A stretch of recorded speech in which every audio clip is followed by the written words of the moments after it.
My name is Alexis Brown, and today I'll be talking about the analysis of rhetoric in the art theory discourse.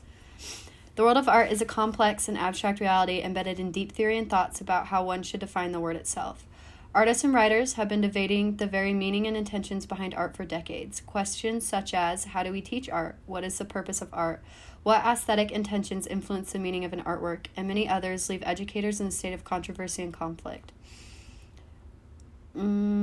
As a broad definition, art theory can be described as the study of nature of art, including concepts such as interpretation, representation, and expression and form. It is closely related to aesthetics, the philosophical study of beauty and taste. Art theory is a broad realm of questions and interpretations used to analyze a wide range of specifics within art, whether that be individual art pieces or the idea of art as a whole.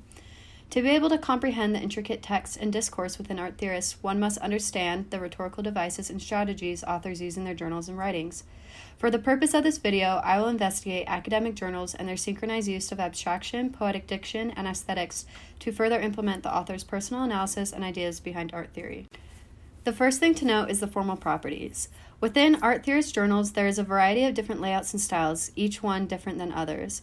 This is in contrast to other discourses where the journals are all relatively similar in formatting. In art theory, there is always a heading and a subtitle. Most of the time, there's an abstract. However, not all writings include this.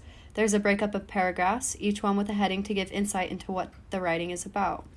All articles have the author's name and where they studied or are publishing the article from. To understand the art theory discourse, one must dive into the conceptual and abstract properties of the writing. This paper will also focus primarily on the contemporary, rhetorical approaches to art theory. Contemporary art is the art of the 21st century. Artists utilize many different types of materials and mediums to conceptualize both abstract and globally inclusive ideas that challenge the notions built around traditional art. This is an important distinction to make in regards to the fast-paced and changing ideas and writing surrounding art theory. The next thing to focus on is the abstraction. In most literary journals, the paper usually begins with a preface writing called an abstract. While some art theory journals do include an abstract, this is not the definition the paper will focus on. Instead, abstraction will be the conceptual approach to different ideas proposed by the writers and their use of philosophical analysis. Within literary journals, art theorists utilize the metaphysical to surface new ways of thinking about art, often in a multidimensional sense. The use of abstraction can be seen in Jas Peck's Art as Expanded Thought of Its Infinite Potential. He writes, "Art is a capture of insensitive forces of the cosmos, of vibrations of living lines. It is the expression of a non-organic life that exists and vibrates in the universe. There is a force of life, a force of time that only art manages to capture." This abstraction of art and writing forces the reader to dig deeper into the meanings behind contemporary art and its practices in the real world. It also creates an elevated and conceptual dynamic within the writing. The idea that art, in a sense, is alive establishes an interesting parallel between the divine and the stereotypical mundane, which to some could be art itself. It gives a higher power to the art that may have gone by as nothing but an average painting or sculpture to the viewer. The abstraction builds pathos while forcing the reader to externalize their internal perceptions of art in a way of questioning what they've known to be. Abstraction is crucial to art theorist writings in order to successfully conceptualize different and difficult complex theories. The third thing to focus on would be aesthetics. In writing, aesthetics can be defined as, ideally, an aesthetic would indicate some sort of definable set, a list of knowable criteria used to evaluate the stylistic, thematic, and structural choices of a piece of writing. Within the art theory discourse, the use of aesthetics is clearly shown. Hang, in his journal, On Reading Scruton, Art, Truth, and Temperament, acknowledges this when he writes, "In aesthetic discourse, we have a vocabulary that crosses a gap, as it were, between feelings and thoughts. We have propositions that the food is delicious, the music is moving, or the painting is powerful, that themselves become public encounters or elements in a public discourse." To expand on this, the language within contemporary art is different than that of traditional and modern art. Within traditional art, the aesthetic discourse was more medical anatomy-based and very proper. The focus was on the stylistic shading and the realistic. Today, theorists are more focused on the movement, the life, the presence of the artwork themselves, and this is shown within aesthetic writing. Throughout theorist discourse, phrases such as organic, geometric, weighted, naturalist, etc. are among many aesthetic approaches to defining and critiquing art and artworks as a whole.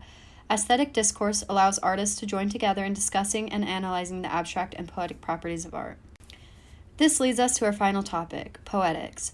Throughout academic writing, art theorists explain the abstract in metaphorical terms, often taking a poetic approach to the text.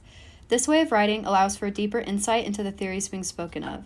The line between abstraction and poetics often overlap. However, poetics can be deciphered by their use of rhetorical strategies that emit a consecutive beat or filling to the sentence.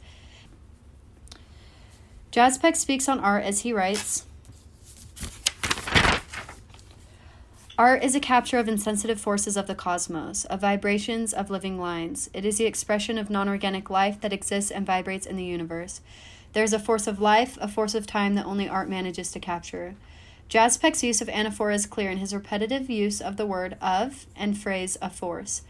Anaphora can be again seen when Blackburn writes, "You cannot voice a response to something unless you have indeed responded to it. You cannot savor the food without tasting it, be moved by the music without hearing it, or be bowed by the painting without seeing it." Along with anaphora, epistrophe is being used at the end of each sentence to create a flow and beat within the phrase. The use of poetics not only gives insight into deeper meanings, but also creates an ambient and philosophical tone. This allows for the reader to further investigate themselves into the journals. It creates a space of questions and answers coded into the sentences, often forcing the readers to dive into the text and pull apart meaning. In conclusion, art is a complex and intricate world tangled in the metaphysical to curate deeper understandings of the environment around us and also ourselves. Art theorists and artists have a distinct and precise way of writing and critiquing to better understand the concepts of art. Through their use of abstraction, aesthetics, and poetics, they are able to analyze the meaning of an art and artworks throughout literary journals. Art theorists have been using this form of language since the uprising of art during the Renaissance period and has continued today into the contemporary world. To some, the language is difficult to grasp due to the complexity of sentences and structure. However, once understood, others are able to write and decipher their own meanings within art.